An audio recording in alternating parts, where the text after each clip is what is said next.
మహారాజు తానే సమిధల్లె మారి నిలువెల్లా వెలిగెరా. భోగాన్ని విడిచి త్యాగాన్ని వలచి తాపసిగా నిలిచెరా.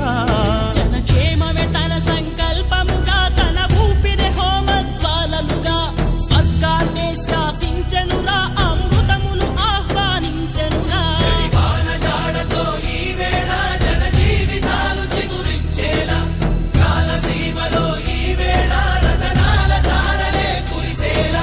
కల్లు కల్లు మని సిరిము వల్లే చినుకే చేరగా, జల్లు జల్లు మని పులకింతల్లు పుడమే పాడగా, హరివిల్లు ఎత్తి కరిమబ్బు వాన బాణాలే వేయని, నిలువెల్ల మంచు వడగళ్ళు తాకి కడగ